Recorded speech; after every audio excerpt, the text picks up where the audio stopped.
Jésus s'est toujours et partout opposé au mal. Il a appelé le mal, mal, et le bien, bien. Mais il y a une manière de combattre le mal. Le disciple doit apprendre à ne pas rendre le mal pour le mal, à ne pas répondre à la haine par la haine, au mensonge par le mensonge.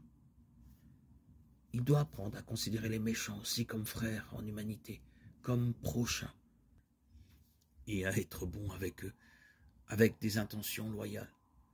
Parce qu'il est leur prochain, il cherchera toujours davantage par quels moyens appropriés il pourrait amener cet ennemi, ce calomniateur, cet homme sans scrupules à changer de mentalité, de comportement.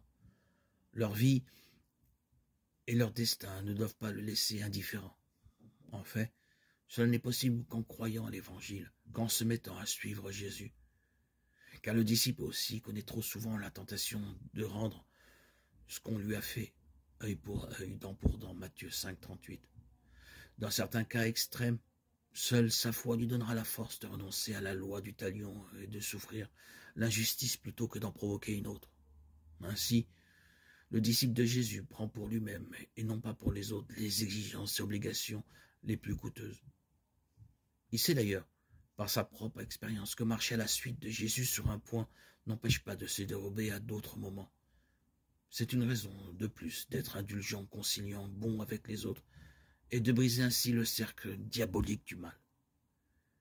Quand cela se produit, alors le royaume de Dieu commence à se manifester parmi les hommes.